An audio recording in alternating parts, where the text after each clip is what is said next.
The lonely rancher, Cole, rode slowly across the plains as the sun sank low, painting the horizon in streaks of amber and crimson. The wind whistled faintly, brushing dry grass against the legs of his tired horse.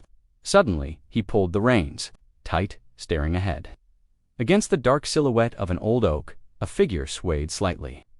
As he drew closer, a wave of disbelief and anger surged through him. It was a young Apache girl hanging from a rope, bound and brutalized. Asterisk, a crude wooden sign was nailed to the tree. "White man don't forgive," scrawled across it in harsh, bloody strokes. Cole felt the sting of guilt and shame rise in his chest. Whatever cruelty had happened here felt like a warning or a curse meant to haunt the land itself. Without hesitation, he dismounted and drew his knife. Asterisk, with shaking hands. He cut the rope and caught the girl as she fell, cradling her in his arms. She was still breathing, faint and ragged. The sting of the scene was sharp in the silence of the plains. Cole pulled off his coat and wrapped it around her broken form, brushing the tangled hair from her bloodied face. Asterisk, as the wind sighed across the land. The lone rancher promised under that darkening sky that he would not walk away from this cruelty. Whatever came next, he would stand with this girl, let pray for a chance at a different ending. With a deep breath, Cole tightened the coat around the girl and lifted her as if she weighed nothing. The long walk back to the homestead felt like a journey through another world. The silence was broken only by the sound of his boots crunching the dry earth and the faint wheeze of the girl's breathing. He spoke to her as he walked, soft words he didn't even recognize until they left his lips. Words of comfort, words of apology. He promised the wind and the stars that she would be safe now. Asterisk, reaching the cabin, Cole pushed open the door with a shoulder and stepped inside, the warm glow of the hearth brushing across the room. He laid her down on the bed and sank to one knee, brushing the hair from her bruised, dust-smeared face. The girl stirred slightly, and for an instant, dark eyes fluttered open, wary and afraid. Asterisk, easy, he whispered, voice rough with emotion. I won't hurt you. Asterisk. He tended to her wounds with shaking hands, cleaning dried blood and dirt from broken skin. He gave her water and wrapped her in a blanket, feeding the flame until it blazed strong and bright. Through the long night, Cole kept vigil by the bedside, brushing away a bead of sweat, checking the slow rise and fall of her breath. Asterisk, in that quiet room. Surrounded by the crackle of the hearth and the whispers of the night wind, a lonely rancher found a purpose he hadn't known he was seeking. Whatever came next, he would protect this girl from a world that had tried to erase her. Asterisk days passed slowly, marked by the crackle of the hearth and the soft sound of breathing from the bed.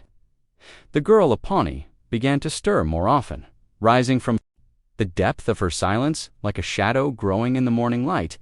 At first, she watched Cole with wary dark eyes. The room was quiet except for the sound of his boots crossing the floor or the occasional scrape of a wooden spoon against a bowl. Asterisk, each morning, Cole left a plate of warm stew and a tin cup of fresh water by her bed. At first, she refused to move, until he left the room, wary as a wolf, her gaze sharp and challenging. But gradually, hunger softened the sharp edge of suspicion. Slowly, she would reach for the food, and when she thought he wasn't looking, drink deeply. Asterisk, he spoke little, knowing words would do little to erase the terror she'd felt. Instead, he tended the wounds that had scabbed and wrapped her ribs where the skin was dark with bruises. At night, when the wind shook the windows and the wolves called from the hills, he would sit by the hearth, carving wood, listening to the sound of the girl's breathing deepen as she sank into rest. Asterisk, each glance, each shy tilt of the girl's chin felt like a tiny seed of trust breaking through the soil. Slowly, Apache began to move about the room, brushing a hand over a shelf, standing by the door to watch the plains beyond. They exchanged no words for days, but a quiet understanding settled between them, the understanding of wounded hearts. Finding a faint warmth in the same fire, asterisk, one morning, as the sun spilled gold across the plains, Cole offered a hand as Apache rose from the bed. She looked down, uncertain, then placed her palm in his. In that moment, amid the silence of the homestead, a bond was born, a bond built not of promises or vengeance, but of belonging.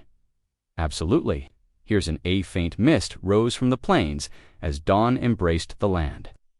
Cole stood outside the homestead, a hand resting on the weathered rail of the porch. The air was crisp and carried the scent of sage and dry earth. Behind him, the door creaked open, and Apache stepped out, wrapped in a blanket, dark hair falling loosely down her back.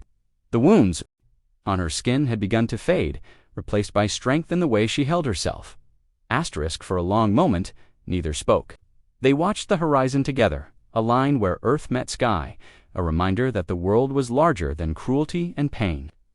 The old oak tree still stood in the distance, but now its silhouette felt different. Not a warning anymore, not a scar upon the land, but a witness to the resilience that had taken root between the girl and the rancher. Apache lifted her hand. Brushing her fingers over Cole's arm, the touch was light, but it spoke volumes. It was an agreement, a whisper between two wounded souls that refused to be defeated.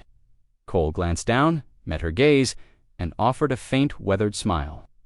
He didn't need words, and neither did she.